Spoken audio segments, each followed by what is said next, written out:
Bonjour à toutes, bonjour à tous et bienvenue au Paris Retail Week pour cette troisième journée de plénière. Alors nous ne sommes pas fatigués, les cadreurs sont en pleine forme, la régie très motivée. On va pouvoir commencer par une plénière sur la logistique qui sera animée par Cécile Buffard de Point de Vente que je vais retrouver sur scène dans quelques instants. Nous enchaînerons à 11h30 avec une keynote très intéressante sur les dernières tendances du retail aux États-Unis. En début d'après-midi, enfin 12h30 pour être précis, nous aurons l'Académie Facebook que tout le monde, j'imagine, aura aussi envie de découvrir. 14h, une keynote très intéressante d'une très belle start-up française, Gemio, qui viendra nous expliquer, nous présenter son aventure. Et nous terminerons sur une keynote du Bon Coin, et de son directeur général qui viendra lui-même nous présenter cette keynote. Voilà, j'ai le plaisir on va pas traîner, j'ai tout de suite le plaisir d'accueillir sur scène Cécile Buffard de Point de Vente. Bonjour Cécile. Bonjour. Comment vas-tu? Très bien, par ce joli matin N'est-ce pas? De septembre. En pleine forme? Presque d'hiver, j'allais dire. Oui, on est bien là. Merci à tous d'être venus ce matin en force. Je te laisse avec tes invités. Oui. Bon débat. À tout à l'heure. Merci. Alors, on connaissait la livraison en 1 heure. Maintenant, on peut même livrer votre petit déjeuner en 30 minutes. On a vu l'explosion du click and collect en magasin, le succès grandissant des consignes dans les gares et sur les lieux de flux, le picking évidemment dans les entrepôts. Bref, on pensait avoir tout vu en matière de livraison. Eh bien non. Je ne sais pas si vous avez entendu cette nouvelle, mais Walmart maintenant demande à ses employés de livrer à domicile les clients de façon bénévole sur le chemin du retour. Alors ça semble un petit peu hallucinant, mais au fond ça veut dire quelque chose. On voit bien tout l'enjeu qui se dessine derrière cette nouveauté. Jusqu'où on peut aller pour optimiser les coûts de livraison? Comment est-ce qu'on peut résoudre l'équation entre les exigences de clients de plus en plus élevées et des frais de logistique aussi de plus en plus lourds, alors que l'environnement digital n'est pas très pourvoyeur de ROI? Alors, on a les nouvelles technologies, on a la robotique, l'intelligence artificielle, le big data, tout ce qu'on appelle aujourd'hui la logistique 4.0. Est-ce que tout ça, ça peut apporter la solution miracle à l'enjeu de rentabilité des pure players et des commerçants physiques qui font du e-commerce? Eh bien, ce sont nos 3 spécialistes ici présents qui vont tenter de répondre à toutes ces questions. Alors, j'accueille aujourd'hui sur scène Christophe Poutier. Vous êtes directeur de la supply chain de Bazar Chic. Vous êtes l'ancien directeur logistique des magasins Saturne, directeur de projet chez Pixmania et numéro 2. Vous êtes donc un expert du e-commerce et des marketplaces. La logistique 4.0 n'a aucun secret pour vous. Chez Bazar Chic, vous vendez aussi bien du vin que des robes Yves Saint Laurent. Vous avez donc une expertise sur une large gamme de produits, haut de gamme évidemment, et exclusivement vendus sur Internet. Vous allez nous en parler. Également, j'appelle sur scène Jonathan Trépeau, directeur général France de Zalando. Vous dirigez l'équipe France de Zalando à Berlin. Votre principale mission, c'est de décliner la vision stratégique de Zalando en France et d'adapter l'offre aux spécificités du marché français. Alors, avant de rejoindre le groupe, vous avez occupé divers postes de direction chez Unibail-Rodamco et vous avez également participé avec succès au développement physique et digital de la marque The Couples. Enfin, Franck Journeau, vous êtes le directeur général de Neo26, un cabinet de conseil dédié à la logistique du e-commerce et au schéma de distribution B2C. Vous allez accompagner les enseignes du retail et les pure players dans leur transition omnicanale. Vous êtes également spécialiste du transport et de la logistique européenne. Vous avez toujours soutenu les marques et les enseignes dans leur développement omnicanal. Du beau monde, quoi, avec nous. Alors, je vais m'installer entre vous 3. Voilà. On va attaquer le sujet qui nous intéresse tous aujourd'hui, à savoir la livraison du premier au dernier kilomètre, qui est au cœur des préoccupations des retailers. Alors comment est-ce qu'on peut optimiser cette livraison pour renforcer la satisfaction du client, puisqu'on sait que c'est un point crucial dans le e-commerce? Jonathan, Zalando a connu 2 années riches en actualité. Vous avez développé des services innovants. Le dernier en date, c'est l'offre Essayez d'abord, payez après. Expliquez-nous un petit peu comment vous travaillez tous ces points-là chez Zalando. Bonjour à tous. Donc effectivement, les 12 derniers mois chez Zalendo pour la France ont été extrêmement riches en matière d'innovation et d'amélioration de l'expérience en ligne. 3 dimensions. D'abord le paiement, effectivement. Donc on a lancé un service complètement inédit en France qui est essayer d'abord et payer après. Donc aujourd'hui, plus besoin de payer au moment de la commande. Vous avez ensuite 7 jours que vous avez reçu votre colis pour essayer vos articles et les renvoyer. Et vous serez facturé uniquement de ce que vous gardez. Concernant la livraison, on a eu le bonheur d'ouvrir un entrepôt en région parisienne cette année. Ça nous a permis de nous rapprocher de nos clients et notamment de réduire notre délai de livraison de plus d'1 journée. Et donc avec un bénéfice immédiat en matière de satisfaction client. Et enfin, un point très important, les retours, puisqu'on sait que c'est une appréhension très forte des clients français pour l'achat en ligne. Et nous, on a vocation à vraiment effacer complètement cette appréhension, et notamment sur les retours domicile, pour éviter à nos clients d'avoir à aller faire la queue dans les bureaux de poste bondés, notamment le samedi matin. Et avec le lancement à Paris, en région parisienne et à Lyon, du retour à la demande par coursier. Donc très simplement en 2 clics, en moins de 15 minutes, c'est un coursier Stuart, puisqu'on l'a fait en partenariat avec la start-up de Dernier Kilomètre Stuart. Un coursier se présente à votre domicile pour venir enlever votre colis retour 7 jours sur 7, de 9h à 20h, et c'est entièrement gratuit. Et enfin... À Berlin aussi, vous faites des choses. Et à Berlin, on fait aussi beaucoup de choses parce qu'on a déjà eu quelques innovations en France, mais aujourd'hui, on pense que, notamment en matière de livraison, l'enjeu, c'est que nos clients ne soient plus esclaves, mais bien désormais maîtres de leur livraison. Donc, pour développer cette livraison à la carte, on a lancé un test il y a quelques semaines maintenant pour faire de la livraison le même jour, sur rendez-vous, avec un créneau d'1 heure. Et parce qu'on pense que c'est cette flexibilité-là qui aujourd'hui est l'attente la plus importante en matière de livraison des clients européens. C'est une façon pour vous de gommer tous les irritants, tout ce qui peut empêcher la finalisation de l'acte d'achat? Exactement. Aujourd'hui, il faut savoir que Zalendo, c'est 1% du marché de la mode en Europe. Mais dans des pays comme la France, la part de marché du commerce en ligne dans le secteur de la mode, c'est 17%, alors que c'est par exemple 24% en Angleterre. Donc il y a une marge très importante. Et pour réussir à convaincre ces clients historiques du retail offline de venir acheter en ligne, on est obligé de faire tomber tous ces freins. Et c'est notre obsession chez Zalendo. Alors Franck, vous avez une idée aussi pour gommer les irritants? Alors ce que vous appelez les irritants, bonjour déjà, bonjour à tous et à toutes.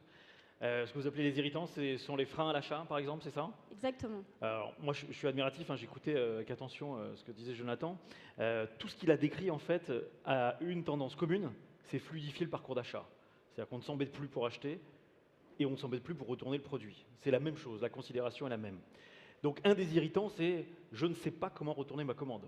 Je panique, c'est ce qui se passait dans la VPC il y a 20 ans, c'est ce qui se passé il y a 10 ans sur certains sites qui mettaient des codes pas possibles à intégrer pour avoir un bon de retour aujourd'hui.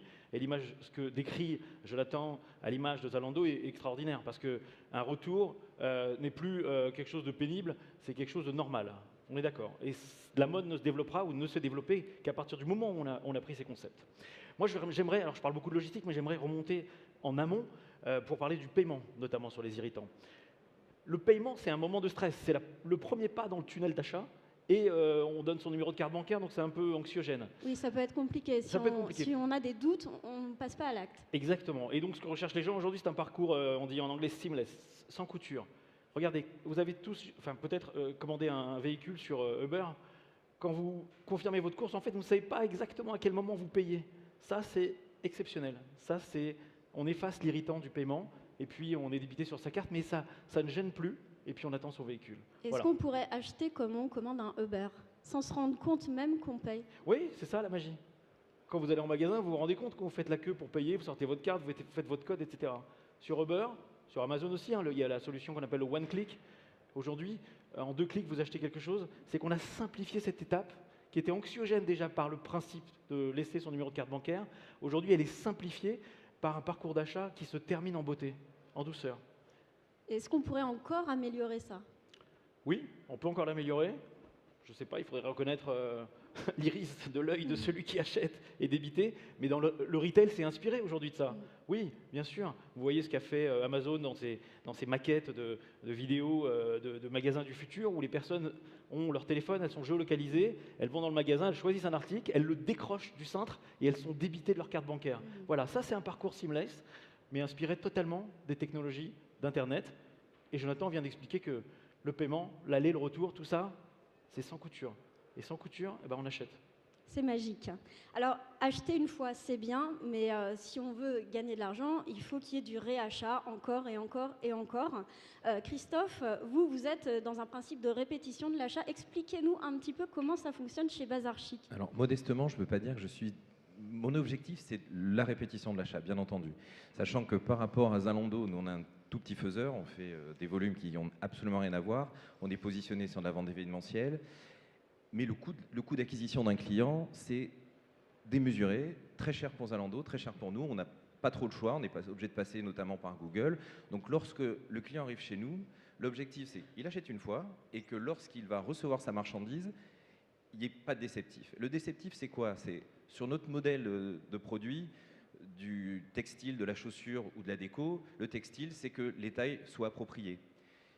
Pour la partie chaussures, la chaussure, c'est toujours compliqué. Aujourd'hui, les clients ont tendance à prendre un petit peu plus grand, un petit peu plus petit, donc ils partent avec 2 paires de chaussures. Jonathan parlait de retours.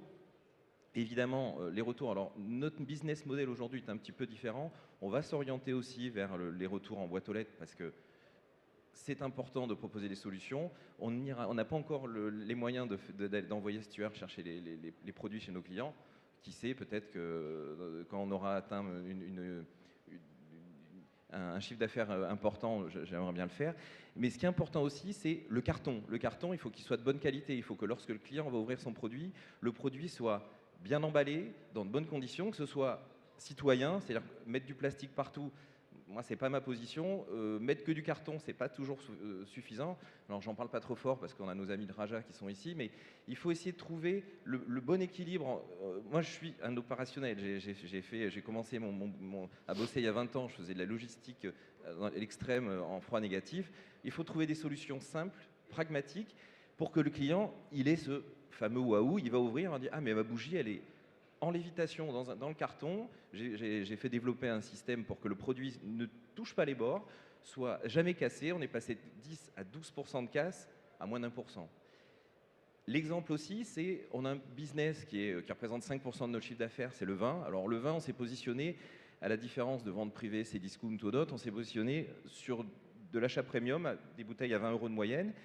Mais un client qui achète 6 bouteilles de 20 € à 20 € de moyenne, il n'apprécie pas qu'il y en ait 3 qui soient cassés. Donc, les recherches c'était de rencontrer les différents cartonniers, de faire des tests avec eux et d'obtenir le produit avec un équilibre entre satisfaction client, coût logistique, parce que même si, entre les deux, moi, je préfère investir sur le client, l'expérience client, en me disant, j'accepte de payer un peu plus, j'accepte que mes équipes travaillent un peu moins en ayant des cartons qui sont déjà, je reçois des cartons déjà faits, je ne monte pas de carton, les cartons sont très, très épais, et à l'arrivée, j'ai un client qui n'a plus de bouteilles cassées, et là aussi, on a diminué par 25 la casse de vin, et le vin cassé, c'est un produit qui ne se retourne pas. La particularité, c'est que la différence des chaussures, du textile, etc., j'ai 0% de retour sur le vin. Et on imagine qu'à partir du moment où on parle de produits premium, de segments haut de gamme, l'emballage compte aussi, et c'est important de travailler ça. Alors l'emballage, c'est un véritable investissement parce que je pars du principe que la cliente qui achète chez nous doit recevoir un cadeau. Elle a acheté quelque chose, mais il faut que le conditionnement lui-même, l'emballage lui-même, ramène une belle satisfaction. Et là, on est en train de travailler, alors je ne vous en dis pas plus, mais pour Noël, on va essayer d'offrir un double effet. C'est-à-dire peut-être qu'il y aura quelque chose à l'extérieur, peut-être qu'il y aura quelque chose à l'intérieur, mais on va essayer de ramener quelque chose de nouveau. L'innovation. Alors, quand on parle de logistique 4.0, il y a une question inévitable qui se pose, c'est évidemment la robotisation et l'automatisation des entrepôts. On parle de drones, on parle de robots.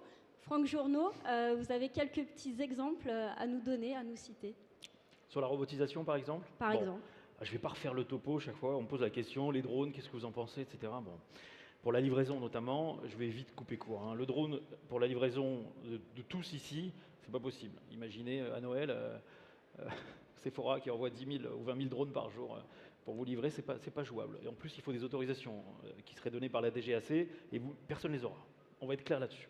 En revanche, le drone a une utilité pour livrer les particuliers dans des zones où le terrestre, le véhicule thermique, ne peut pas atteindre ces zones.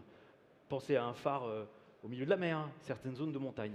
Ce sont, à mon avis, les seuls créneaux qui seront réellement accessibles. Le drone, il a une utilité aujourd'hui, c'est à faire du buzz pour qu'on parle des marques, notamment d'Amazon, qui a très bien assuré sur le sujet. Maintenant, de façon très pragmatique. On ne peut pas recevoir son colis au fin fond de l'Australie grâce à un petit drone. Non, parce que le drone, il a une autonomie limitée. Il faudrait le mettre sur un véhicule qui l'approche à moins de 2 ou 3 km et puis qui revienne. Donc finalement, on aurait une gestion des derniers mètres par les airs, mais à la limite, pourquoi ne pas rencontrer ce client à ce moment-là? Non, on rêve un peu, c'est bien, c'est bien. Il faut que ça fulmine, il faut que ça rêve un peu dans la nouvelle technologie. Donc ça, pour moi, ça sert surtout à faire du buzz et puis demain à livrer les clients qui seront difficiles à livrer par route et puis évidemment avec un gain économique. Bon. Mais c'est quoi? C'est une toute petite part de marché, donc pour moi, ce n'est pas un grand phénomène. En revanche, le drone, il a une utilité que j'ai découverte cette année avec ce qu'on appelle les drones d'inventaire. Alors on n'a pas de vidéo et tout, mais il faut imaginer un entrepôt avec des palettes qui montent jusqu'à 12 mètres de haut, et puis plein de petits drones qui montent et qui descendent avec une fibre optique, quelque chose qui vient scanner les codes barres, compter les colis et redescendre l'information. Ça, c'est un vrai progrès. Pourquoi? Parce que ça remplace un humain qui se mettait un peu à risque, qui perdait beaucoup de temps à prendre une machine, à monter, descendre une palette, compter, re-ranger, remonter la palette, etc. J'ai assisté à une démo chez FM Logistique, je crois, qui testait le sujet et je trouvais ça vraiment intéressant. En plus, ça bosse la nuit, ça coûte pas très cher. C'est-à-dire que c'est bien aussi pour la sécurité et le bien-être des employés. Je n'en vois que du positif. À partir du moment où il y a un bon comptage, évidemment, il faut que ce soit efficace, c'est vraiment le robot qui remplace l'homme, mais dans des fonctions qui étaient risquées, qui n'étaient pas à grande valeur ajoutée. Et donc là, il y a un avenir là-dessus. On en parlera moins, c'est moins médiatique, mais il y a des choses qui vont se faire. Je vous promets que ça marchera. Alors Christophe, on parlait justement des robots. Chez Bazar Chic, vous, les robots... J'ai pas de petits robots, je suis vraiment désolé. Moi, ce que j'essaye d'apporter, c'est... J'ai 70 personnes en logistique, et l'objectif, c'est de leur amener des machines, de la mécanisation, de l'automatisation, qui va, comme disait Franck, remplacer des tâches sans valeur ajoutée. Un exemple, lorsque je suis arrivé chez Bazar Chic, on vendait des lots, on fait énormément de produits en hygiène féminine, en hygiène... et en produits d'entretien, et les produits étaient cellophanés avec une étiquette, et je trouvais ça absolument pas qualitatif, parce que je pense aussi à l'expérience client, et du coup j'ai acheté ce qu'on appelle une soudeuse, une machine qui va mettre ça sous vide. Et là, un an après, je me dis c'est très bien, mais la personne qui met le produit met beaucoup trop de temps, donc je suis passé à l'étape suivante, une machine automatique. Donc c'est les petites choses, c'est les petits investissements, avec un ROI rapide, parce que ça aussi, quand on fait un peu moins de 100 millions de chiffre d'affaires, on ne peut pas se permettre de faire des investissements démesurés, mais c'est pour le client, l'expérience client, et c'est aussi pour accompagner mon personnel. Parce que je pars du principe que la logistique, c'est pas un métier facile, c'est un métier où on fait 3, 5, 10 ou 15 000 colis par jour. Nous, on est plus à 8 ou 10 000 parce qu'on n'a pas encore une grosse capacité, mais il faut que ce soit fait dans de bonnes conditions. Jonathan, chez Zalando, vous avez une autre approche finalement de la logistique 4.0, c'est l'automatisation, le partage avec les partenaires. Oui, alors déjà si on remonte un petit peu à la genèse de Zalando, il faut savoir que nos fondateurs ont commencé par vendre des tongs Havaianas, donc depuis un appartement à Berlin qu'ils achetaient dans la boutique du coin. Donc autant vous dire que la supply chain au début ne faisait pas partie vraiment de l'aventure Zalando. En revanche, il y a une décision importante qui a été prise en 2013, c'est-à-dire que c'est le nerf de la guerre, la supply chain aujourd'hui dans le e-commerce, et donc il faut entièrement intégrer cette compétence. Et c'est ce qui a été fait, et notamment avoir cette expertise en termes de développement, que ce soit des softwares, que ce soit des sites logistiques et leur exploitation. Donc la stratégie qui a été mise en place, c'est d'abord avec des hubs européens, donc qui sont situés donc, au nombre de 5, en Allemagne et en Pologne, et ensuite des entrepôts satellites qui doivent être au plus proche de nos clients. Donc il y en a un en France, il y en a en Italie, en Suède, et il y en a d'autres qui sont en projet. L'objectif, c'est de vraiment être au plus proche du client. Et nous, notre rapport à l'automatisation, c'est vraiment une question d'échelle. Donc quand vous êtes dans un hub qui fait 200 000 m², quand un opérateur fait du picking, il peut y avoir 1 km qui sépare 2 articles du même commande. Donc effectivement, ça n'a aucun sens dans ce cas-là que l'opérateur parcourt ce kilomètre-là. Donc là, on va mettre en place des machines et c'est pour ça qu'on équipe notamment avec ce qu'on appelle des back sorters, donc des trieuses automatiques, l'ensemble de nos hubs désormais. En revanche, quand on est sur les entrepôts satellites, là, celui de Moissy-Cramayel, il fait 23 000 m². À ce moment-là, on reste sur une logique qui est extrêmement manuelle parce que les distances ne sont pas les mêmes. Et aujourd'hui, il faut savoir que l'enjeu, c'est d'une part la productivité, mais d'autre part, c'est la flexibilité. Et nous, on doit gérer des croissances qui sont très importantes. Et donc, sur un entrepôt satellite, notre visibilité, elle est à 5 ans maximum. Vous n'avez aucune possibilité d'amortir des machines en 5 ans. Donc, c'est pour ça qu'aujourd'hui, on privilégie sur nos entrepôts satellites, au plus proche des clients, encore une organisation manuelle. Pour revenir sur votre remarque, en revanche, pour résoudre cette équation économique, on croit énormément à la mutualisation. C'est pour ça que dans le cadre de la stratégie de plateforme de Zalendo, on a développé une offre qui est Fulfillment by Zalendo. Et l'objectif, c'est de mettre à disposition, alors historiquement, on mettait à disposition nos trafics, nos data et désormais nos infrastructures logistiques pour permettre à nos marques partenaires de bénéficier de notre expertise et simplement aussi pour que quand une commande avec un produit qui vient d'un autre partenaire et un produit qui vient de notre propre stock est livré au client, il n'y a qu'une seule commande qui soit livrée et on sait que la satisfaction client augmente et surtout pour rationaliser les coûts qui vont être supportés par nos partenaires et pour que leur activité soit économiquement viable sur notre plateforme. Vous êtes donc dans le transfert de compétences, de savoir-faire, dans la mutualisation. Exactement, parce qu'on pense qu'aujourd'hui, il faut connecter tous les acteurs de l'écosystème mode et surtout, il faut permettre à chaque acteur de se concentrer sur la partie de la chaîne de valeur sur laquelle il a une valeur ajoutée. Et aujourd'hui, pour une marque de prêt-à-porter, c'est assurément pas la logistique. Et donc, c'est pour ça que cette logistique, on propose de la prendre en charge et dans un objectif qui est unique, c'est augmenter la satisfaction du client et donc également la relation du client avec la marque. Très bien.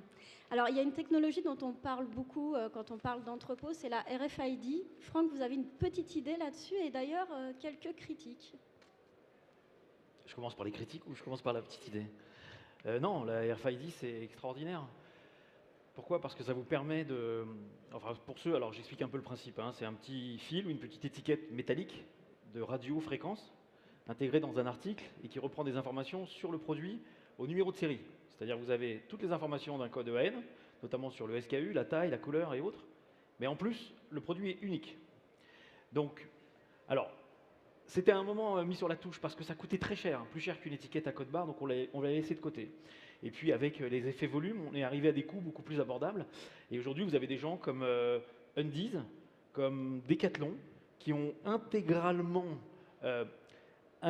ajouté cette puce dans tous leurs articles. Oui, alors je vous coupe 2 minutes. Le nouveau Undies Machine là, qui vient de s'ouvrir au passage du Havre, ça c'est un exemple de full intégration de la technologie dont la RFID en magasin. Alors, la RFID et la machine qui est installée dans certains magasins Undies, oui, évidemment, parce que le principe... Alors, je vais réexpliquer pour ceux qui n'achètent pas forcément de sous-vêtements chez Undies. Vous allez chez Undies, vous avez des écrans, vous avez des vendeurs à côté, mais pour l'instant, ils n'interviennent pas. Vous choisissez vos produits. Alors, il y a beaucoup de références, la taille, la couleur, les imprimés. Et une fois que vous avez décidé du produit que vous voulez, vous appuyez sur un bouton et vous avez des gens sous le magasin qui vont courir préparer la commande. Donc, RFID, hop, je sais avec une raquette, vous savez, comme les gens de la sécurité ont, où est le produit. Donc, on va tout de suite aller sur l'étagère qui est sous le magasin, chercher le produit. On le met dans un gros tube, vous voyez, comme une capsule qu'on enferme à l'époque et qui fonctionne sous pression. On met ça dans le tube et hop, ça circule dans le magasin de façon très ludique. C'est totalement futuriste. Voilà, et hop, ça redescend près du client et près de sa tablette. Et c'est là que le vendeur arrive, parce que l'expérience client, on le fait à l'ouverture. Un peu le Kinder Surprise, quoi, vous voyez, on ouvre. Alors on va essayer, on va discuter. Si le produit convient, on l'achète. S'il ne convient pas, on le met dans un petit bac. Et voilà. Ça, il n'y a que la RFID qui peut le permettre. Pourquoi? Parce qu'au sous-sol, vous avez 50 000 articles. Et comment vous voulez trouver une aiguille dans une botte de foin s'il n'y a pas un repérage électronique par des vendeurs préparateurs, du coup, qui sont là pour répondre tout de suite à cette demande qui se situe à l'étage. Donc le client n'attend pas et il a tout de suite son produit. Il n'y a que la RFID qui peut le mettre en place. Chez Decathlon, c'est pareil. Vous n'avez pas ce système-là, mais les puces ont été implantées dès la fabrication. Et c'est ça le problème de la RFID aujourd'hui, c'est que vous ne pouvez pas travailler en RFID si vous avez beaucoup de fournisseurs, par exemple, parce qu'il faut l'imposer à tous. Je travaille aujourd'hui dans une très grande enseigne du jardinage et d'animalerie, et ils ont 600 fournisseurs. Comment vous voulez imposer à 600 fournisseurs de mettre des puces normées, reconnues par un seul. Bon, chez Undies, chez Decathlon, les approvisionnements sont maîtrisés, c'est parfois même eux qui fabriquent leurs propres produits, donc c'est gérable. Et du coup, ça permet quoi? Ça permet, dès l'entrée en entrepôt, de ne plus réceptionner par un code barre, mais de faire passer les produits dans un tunnel, et c'est automatiquement intégré en stock. Les ranger où on veut, finalement, parce qu'on va toujours les retrouver. Et puis quand on les cherche, petite raquette, quand on veut faire un inventaire, on dégage une zone et on l'observe, on la scanne, et on a la remontée d'inventaire immédiate. Donc ça veut dire coût humain quasi nul, taux d'erreur faible. Il y a peut-être des petits problèmes parfois de renvoi d'image sur la RFID, mais c'est très faible. Et puis on peut ajouter pour les magasins, parce qu'après les produits vont en magasin, des systèmes aussi pour la sécurité. Le système, il est activé tant qu'il est dans le magasin, désactivé quand il passe en caisse. Quand vous allez chez Decathlon, vous prenez 10 articles, c'est dans votre chariot, vous passez en caisse, c'est assez drôle, vous déversez vos articles dans un bac, et hop, le caissier vous sort un ticket de caisse, mais il n'a rien frappé. Il compte juste qu'il y ait bien le nombre d'articles sur le ticket et sur le bac. C'est la RFID qui permet ça, et ça, c'est magique. Et on en a besoin demain. On en a besoin demain parce qu'il y aura beaucoup de choses demain dans les magasins, on en parlera après, sur la logistique décentralisée sur les boutiques, et la RFID aidera les vendeurs à préparer les commandes au mieux. Alors là, dit comme ça a l'air magique et magnifique, mais il y a un mais. C'est sur les fournisseurs, le coût peut-être. Vous pensez à quoi, Cécile? Vous aviez quelques critiques, il me semble, sur la Ouais, RFID. Les j'attends. contraintes de la technologie. La contrainte de la technologie, c'est qu'on croit que c'est zéro défaut et c'est pas zéro défaut. Il faut quand même parfois compter de temps en temps, au moins par échantillonnage. Ceux qui l'ont testé l'ont vu.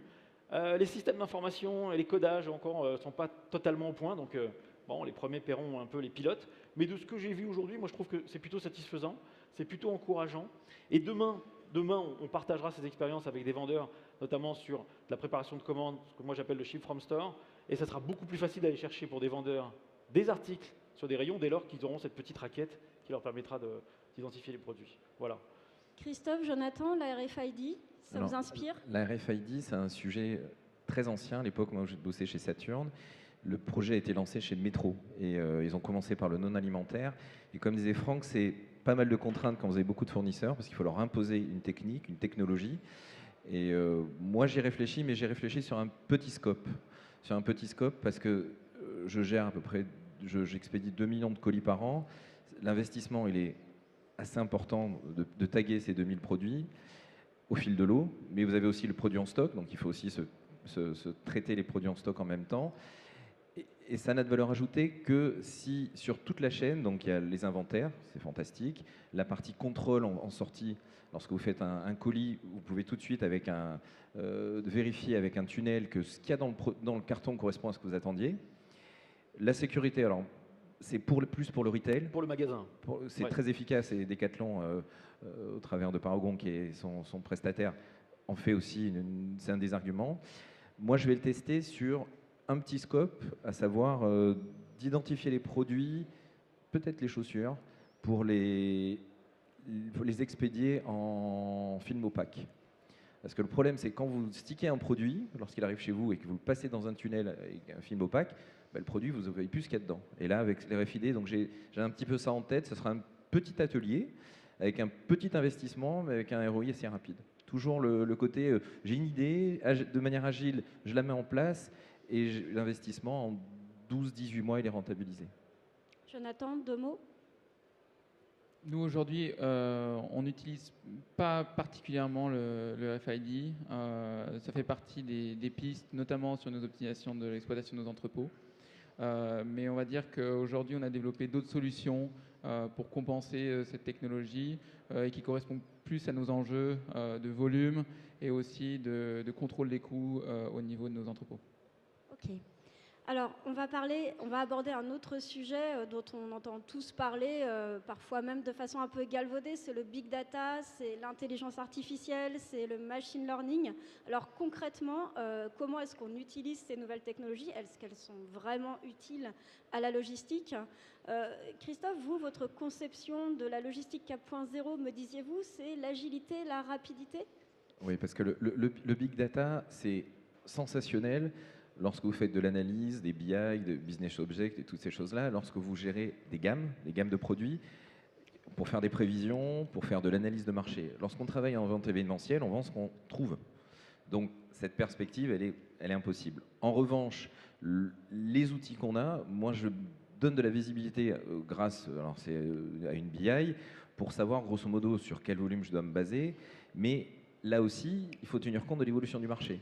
Historiquement, alors je prends mon exemple, vente privée, lorsque vente privée a démarré son business, il ne faisait que ce qu'on appelle de la vente conditionnelle. C'est-à-dire que vous commandiez, les commandes étaient passées ensuite aux fournisseurs une fois qu'elles étaient consolidées, et on fait ce qu'on appelle du cross-docking, c'est-à-dire du passage à quai, c'est la logistique simplifiée. Ça, c'était l'historique. Aujourd'hui, l'an dernier, on a fait 50% de produits qu'on avait pas en stock, donc en cross-docking, et 50% de produits achetés. Demain, ça sera plus du tout la même chose. Donc là encore, pour analyser une prévision en fonction de l'évolution d'un marché, demain, je vais faire 70% de produits que j'ai déjà en stock. Donc ça nécessite de l'agilité parce qu'il faut transformer son outil logistique pour réceptionner tous ces volumes, qui ne sont pas des volumes en cross-docking, mais des volumes qu'on va stocker. Il faut qu'on ait suffisamment de zones de picking, là je parle un peu technique, mais des endroits où on met les produits pour qu'ils soient ensuite piqués lors des commandes. Voilà, donc c'est de l'adaptabilité, et c'est encore, nous, dans un dépôt qui est en région parisienne. En région parisienne, Jonathan parlait de 23 000 m², mais on a un petit peu déjà en extérieur, ou 100 000 m² quand vous êtes à Blois ou dans la plaine de l'Ain. Moi, je ne peux pas avoir 100 000 m² à Paris, mon boss n'a pas les moyens, je ne sais pas pourquoi. Mais la petite surface que j'ai me permet quand même de sortir mon bilan de colis.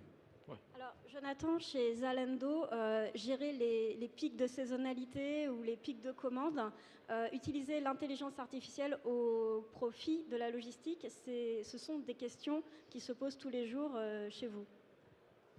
Alors oui, nous l'avantage c'est qu'on a beaucoup de données, ça fait partie un petit peu de l'historique de Zalando, d'avoir tout de suite cherché à traquer tout ce qui pouvait être traqué. Et aujourd'hui c'est crucial l'exploitation des données. Deux exemples.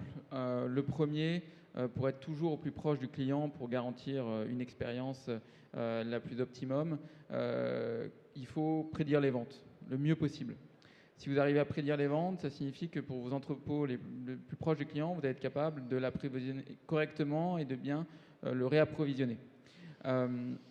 Ensuite, pour la partie retour, aujourd'hui, il faut savoir qu'on a plus de 50% de taux de retour.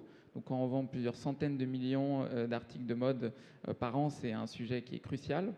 Là, aujourd'hui, toujours dans la prédiction des ventes, quand un article revient sur une plateforme retour, l'objectif, c'est de savoir là où il a le plus de chances d'être vendu. Et donc, au lieu de renvoyer l'article vers un hub central, et donc dans le circuit classique, de le renvoyer là, directement, où il aura la chance d'être vendu. Et là, on va faire des économies de temps sur la rotation du stock. Et également, on va surtout réussir à optimiser les flux. Et optimiser les flux, c'est augmenter la satisfaction client à la fin. Et c'est aussi contrôler les coûts. Franck, vous aviez un exemple, un cas concret, justement, de prévision des ventes, de prédiction des ventes, d'intelligence artificielle mis au service de la prévision des ventes. Ah oui, je vois à quoi vous faites Vecchia. référence. Ouais. Ah, pour ceux qui connaissent, avant de parler du prestataire, ouais. En fait, tout ce qui est big. Alors, je fais la distinction entre le big data et l'intelligence artificielle. On va être très clair parce que les approches sont différentes, les sujets sont différents, mais puis on ne va pas faire un débat technique là-dessus. Non, j'ai vu des choses super intéressantes en termes d'intelligence artificielle sur la gestion des approvisionnements pour le retail, notamment, et donc naturellement par déclinaison pour le e-commerce. Aujourd'hui, le métier de l'approvisionneur, c'est quoi? Ça, il reçoit en textile, on va prendre un exemple en textile, il reçoit toute sa collection, il a 600 boutiques, et il doit dire, je vais en mettre tant à cet endroit, tant à d'autres, en se disant, j'espère que je ne me suis pas trompé, parce que si je suis en rupture sur un magasin, en excédent sur l'autre, je vais vite être sanctionné par le mouvement des soldes. C'est-à-dire qu'un invendu à Amiens, qui passe à moins 70 au mois de juillet, alors que le même produit était en excédent à Nice, parce qu'il a mal géré son sujet, ça coûte extrêmement cher. Bon. Vous avez des boîtes comme Vecchia qui se sont lancées dans le sujet en intégrant de l'intelligence artificielle pour gérer la personne qui gère les approvisionnements à bien choisir ses magasins, voire à le faire seul, par accumulation de données. C'est là que la big data entre, sur les comportements clients, sur les prévisions de vente, sur l'analyse des tickets de caisse, qu'est-ce qu'achètent les gens en fonction du lieu où ils se trouvent. Mais la nouveauté, c'est qu'on peut aussi intégrer des données météorologiques, par exemple. Aujourd'hui, les données météorologiques, à 3 mois, sont fiables à 50%. Donc plus on se rapproche des dates, plus on se rapproche du 95%, on va dire. Donc si on intègre ces données avec la probabilité que ça arrive, on arrive à savoir quand il va pleuvoir à un endroit, quand il va faire chaud à un autre, et se dire, tiens, Finalement, Nice, au mois de juin, il y aura peut-être 3-4 jours où il va pleuvoir, je vais faire descendre des doudounes et autres. C'est dur pour quelqu'un qui est dans l'approvisionnement depuis 20 ans de se dire c'est une machine qui va penser à ça à ma place. Mais comme l'intelligence artificielle fonctionne par accumulation de données, auto-réflexion et amélioration du sujet, on devrait pouvoir aboutir à des choses qui ne vont pas être parfaites, mais au moins économiser peut-être 10 à 20% sur les marges, parce que la sanction c'est les soldes et la double sanction c'est les ventes événementielles, pour justement écouler les bons stocks au bon endroit. Voilà, c'est un peu la logique que tu exprimais sur la gestion des retours. Un retour, c'est un produit qui va être vendu une deuxième fois en fait chez Zalando. Eh ben, on va le mettre près du consommateur.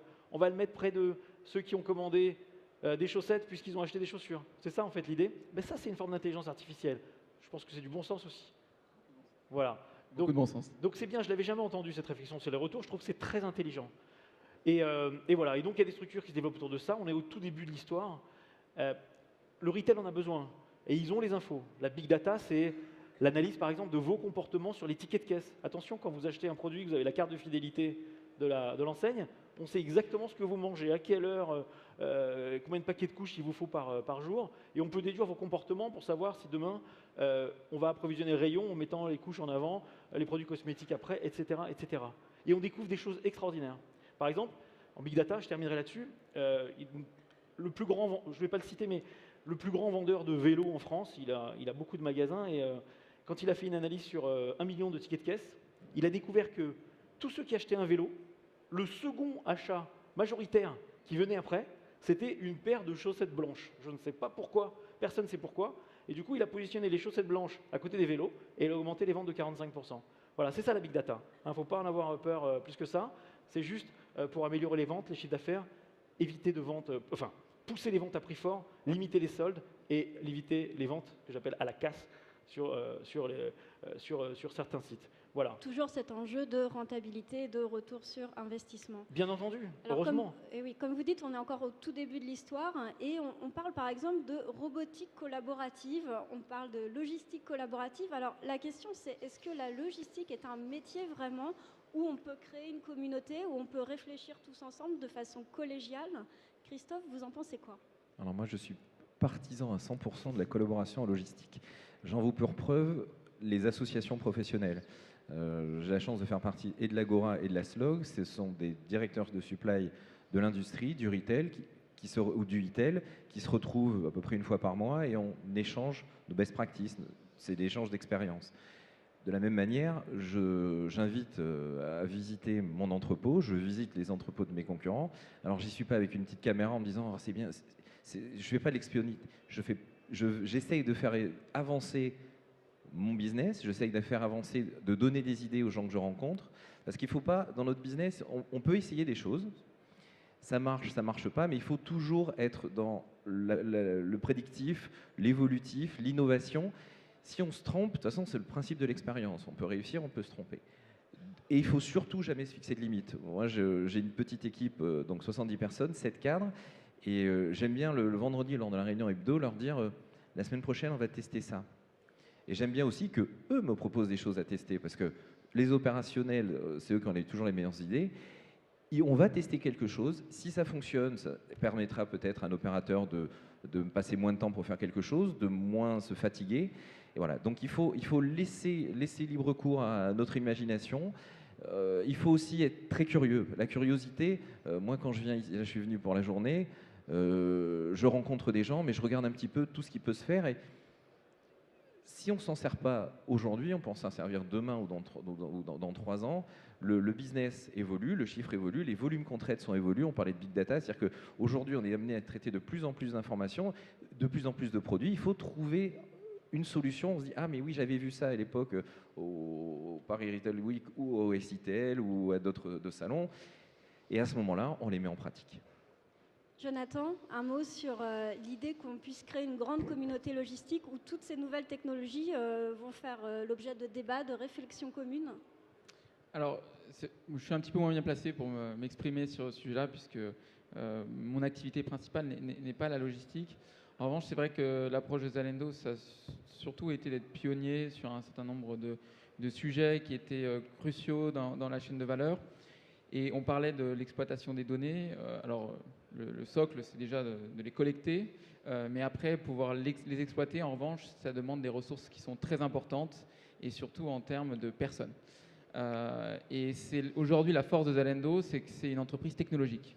Donc ce n'est pas une entreprise aujourd'hui de mode, c'est une vraie entreprise technologique avec 1700 ingénieurs qui sont sur 3 hubs technologiques, à Berlin, à Helsinki et à Dublin, avec un chiffre qui a vocation à augmenter jusqu'à 3000, parce qu'aujourd'hui, ces personnes-là doivent pouvoir dédier tout leur temps au développement et notamment l'exploitation des données pour apporter des solutions innovantes et technologiques pour améliorer notre supply chain.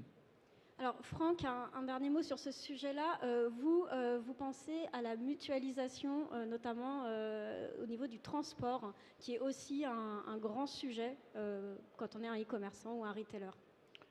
Oui, enfin c'est plutôt par rapport au monde du transport aujourd'hui. Bon, la mutualisation logistique, je demande à voir. En tout cas en échange d'idées, enfin en benchmark, tout ce qui est forum, réseau et autres, pourquoi pas, mais je ne vois pas 2 prestataires s'associer dans un même entrepôt. Enfin en tout cas moi je ne l'ai pas encore vu.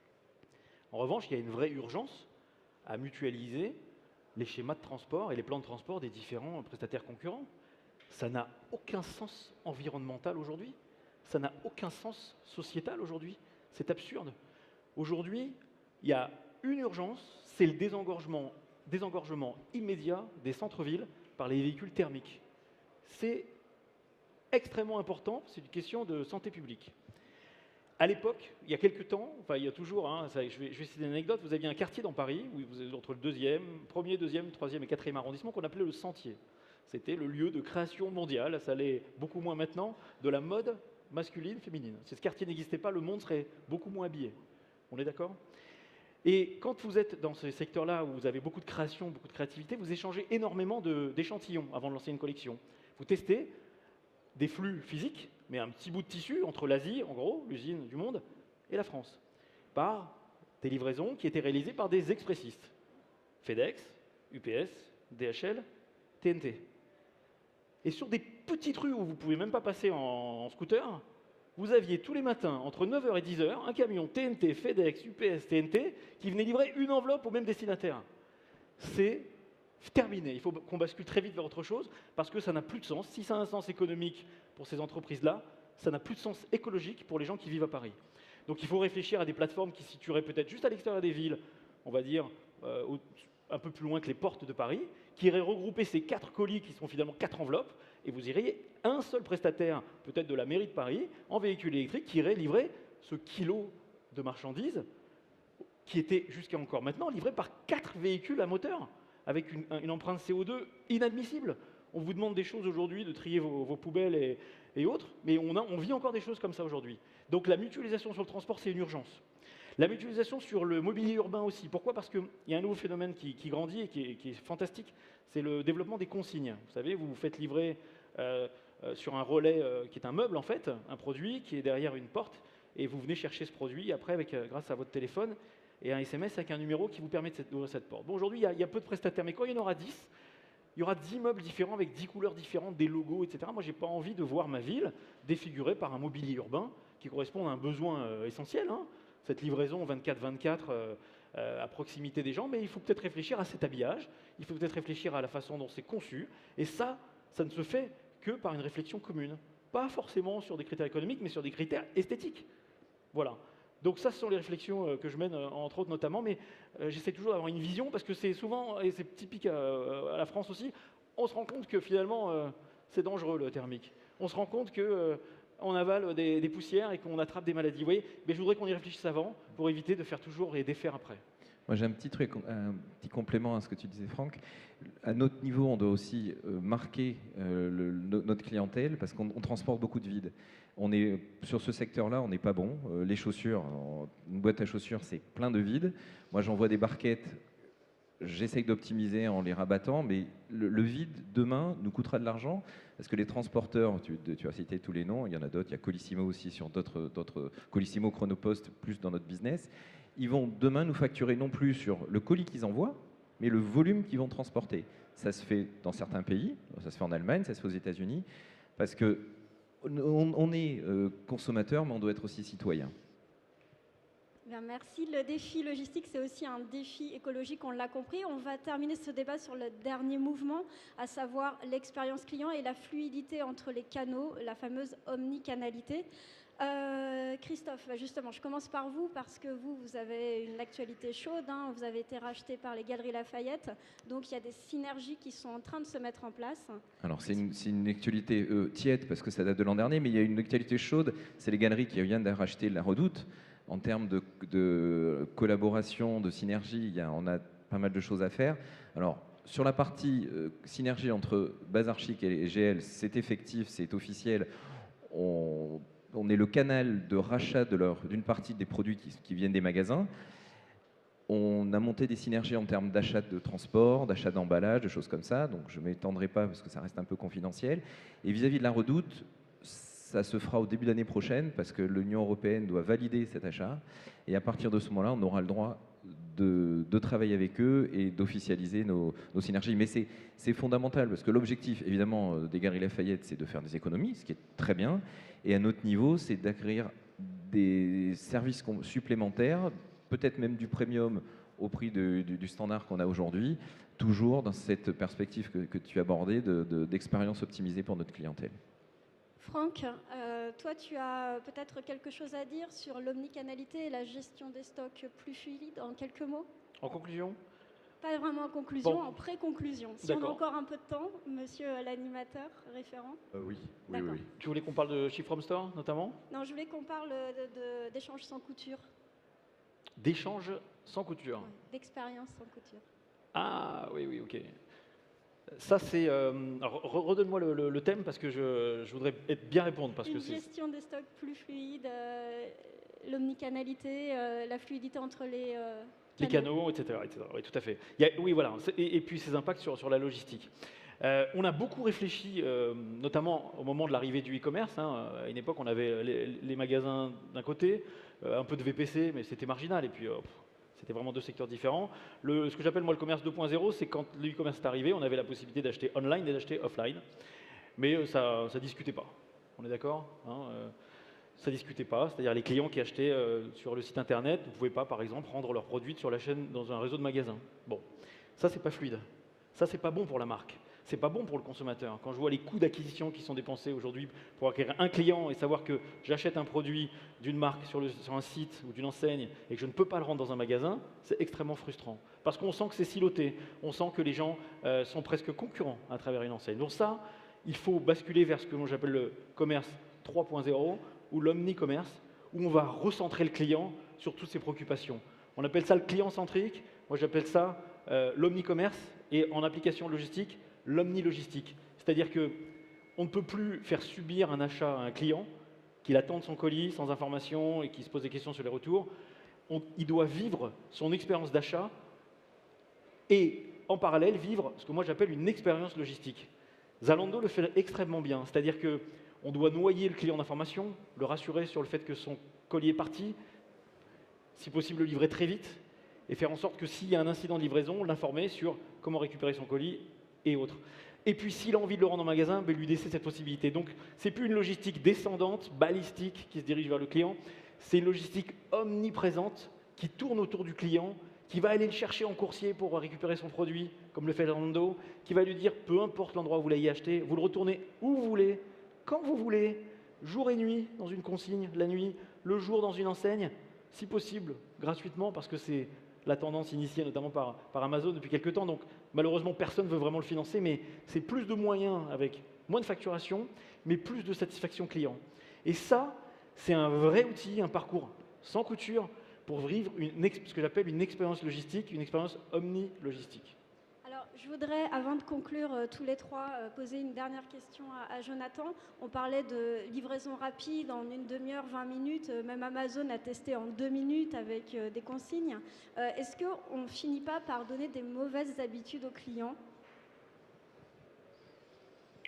Alors, je pense que en France, nous, c'est ce qui ressort des études, on est encore effectivement très focalisé sur la livraison.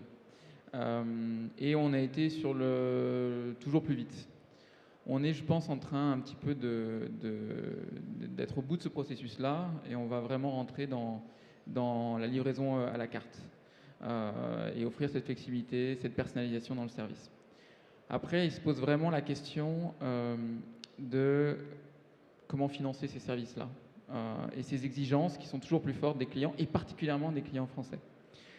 Et je pense que c'est l'équation la plus difficile à résoudre et surtout dans un contexte où les volumes sont en train d'exploser et que les opérateurs historiques, notamment par exemple les transporteurs, leur métier c'est un métier de volume, donc le dernier kilomètre, ils ont beaucoup de mal à l'opérer. Donc nous, notre vision là-dessus, c'est qu'on va justement réaliser des gains de productivité sur notre supply chain.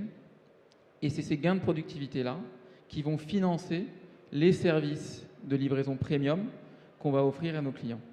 Et c'est pour ça qu'à la fin, on peut proposer ces services coûteux, mais on sait qu'en termes d'impact, notamment sur les comportements d'achat, la fréquence d'achat, le nombre d'articles par panier, mais également sur la fidélisation, à la fin, ce sont des investissements qui sont rentables. Et nous, aujourd'hui, Zalando, c'est une entreprise cotée depuis le 2014 qui gagne de l'argent. Et donc, on a cette obligation-là d'avoir une rentabilité sur chacun de ces services et de trouver un moyen de les financer efficacement. Merci. Alors, pour conclure, je vais juste poser une dernière question à vous trois. Vous allez répondre en 2 mots. Je vais commencer par vous, Christophe. Quelle est, à votre sens, l'innovation logistique majeure aujourd'hui ?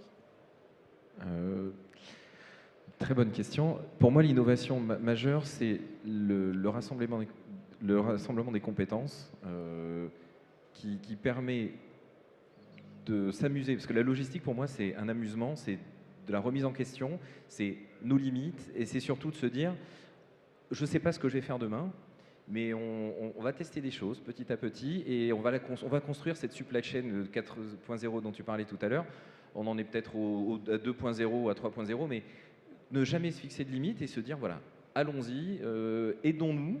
Alors, on ne peut pas s'aider au niveau du commerce, c'est toujours compliqué. Au niveau logistique, on peut partager nos compétences. Et ce que la logistique sera demain, je ne sais pas, mais je suis hyper curieux de savoir comment elle sera. Jonathan, l'innovation majeure selon vous ?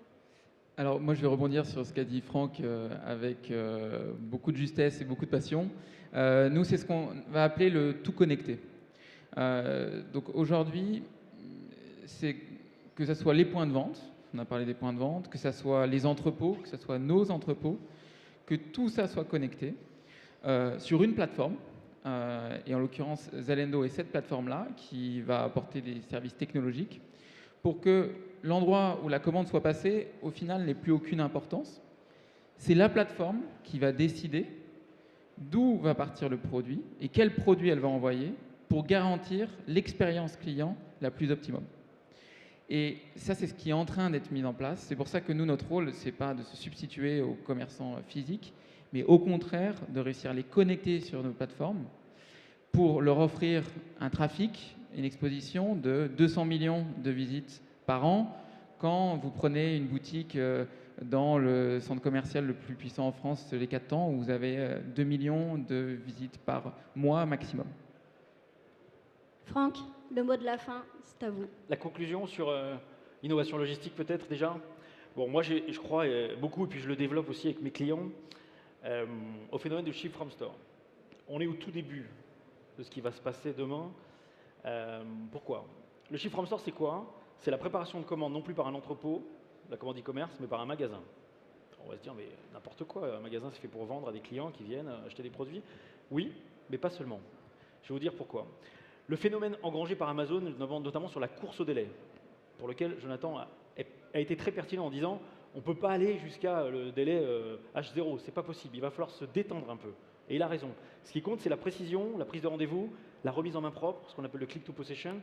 Et c'est aussi ça qu'attendent les clients. Mais Amazon a foncé tout droit et du coup a fait basculer la génération qu'on a tous connue de livraison à J+, en H+. Voilà, c'est un fait. Donc, si on veut faire du H+, demain, on ne peut pas travailler à partir d'un entrepôt qui se situe à 300 km des gens qu'on veut toucher. Il faut rapprocher les stocks des gens qu'on veut atteindre. Et la seule manière aujourd'hui, notamment pour le retail, et je sais que Zalando développe des projets de ship from store avec ses marques. Ils n'ont pas de boutique chez Zalando, mais ils ont compris qu'ils avaient des clients qui avaient des boutiques. C'est faire partir les commandes des magasins. Donc, avec une algorithmie très précise, faire tomber une commande vers un magasin qui va préparer la commande et la remettre à son client, soit en lui demandant de venir la chercher, c'est ce qu'on appelle le click and collect, soit en lui livrant sous 2 heures, ce qu'on appelle le same day delivery, soit en lui livrant en J+2, on fait descendre aussi du Colissimo, on fait descendre du Chronopost, on fait descendre de l'international dans les magasins. Et ça, c'est l'avenir. Pourquoi? Parce qu'on aura mutualisé les stocks, pas besoin de dupliquer. On aura mutualisé les surfaces, pas besoin de payer un prestataire logistique, ça coûte cher un entrepôt. On aura mutualisé la préparation de commandes. Ça coûte cher de préparer des commandes chez un prestataire logistique. Ce sont les vendeurs qui vont préparer ça sur des temps masqués, avec des renforts peut-être pendant les fêtes. Mais un vendeur, il n'est pas occupé toute la journée. Il peut éventuellement, et surtout dans l'hypothèse où il récupère le chiffre d'affaires, préparer ses commandes. Et puis, on mettra derrière des moyens pour expédier, des tables de préparation. Et puis, on aura un colis boutique e-commerce, c'est-à-dire avec la personnalisation qui va bien, la carte cadeau, l'emballage cadeau, etc. Ça, je vois en ça l'avenir du retail, d'un point de vue logistique. Le deuxième phénomène, en deux mots, c'est le collaboratif. L'avenir même de la société, c'est le collaboratif. Tu avais commencé par Walmart, qui demande à ses clients de prendre les courses de son voisin, le voisin relais, la livraison pour plusieurs personnes, la mutualisation des moyens individuels. On parle beaucoup des mutualisations des moyens industriels. Moi, je parle de la mutualisation des moyens individuels, et c'est vous qui devez en prendre conscience. Vous passez en caisse avec des courses, vos courses, et on vous dit sur votre téléphone, vous pouvez récupérer les courses de votre voisin, et on vous fait 1 euro sur votre carte, on vous donne 1 euro sur votre carte de fidélité. On mutualise les moyens, on n'utilise qu'un seul véhicule, on évite aux gens de se déplacer, on peut même garder les colis chez soi, être un voisin relais. Ça, c'est l'avenir. Le chacun pour soi, l'égocentrisme, c'est derrière nous. Le partage, Blablacar, Le Bon Coin, tout le monde a vécu des expériences uniques sur Blablacar, des gens sympas, idem sur Le Bon Coin. Donc l'avenir est au collaboratif, au partage. Lorsque vous allez avec votre voiture dans un magasin, vous revenez avec un petit paquet, il y a encore de la place pour des gens, il y a encore de la place pour des marchandises. Donc si on vous dit sur votre chemin, vous pouvez livrer un tel et un tel, on aura gagné un vrai pari avec des gains sur le transport, l'environnement, et puis vous allez rencontrer des gens que vous ne connaissez pas, cette sympathie qui va se développer et qui va faire naître cette nouvelle société. Donc pour moi, l'avenir, et évidemment, les schémas de supply chain vont être transformés à ce moment-là, mais c'est une vraie question environnementale, sociétale, et c'est un vrai projet de société. Merci Franck, vous l'avez compris, la logistique c'est nous, c'est vous, c'est tout le monde. Si on a encore un peu de temps, des questions peut-être? Est-ce qu'on a le temps pour quelques questions? S'il n'y a pas de questions, ben on s'en va. Micro, merci. Bien, merci à tous pour votre Donc s'il n'y a pas de questions, on peut les applaudir. Merci Cécile. Just on time, comme on dit dans le logistique. Nous allons enchaîner à 11h30 avec une très intéressante présentation d'Influencia sur le retail aux États-Unis et l'évolution du retail aux États-Unis donc. Et rendez-vous dans 3 quarts d'heure ici même. Merci.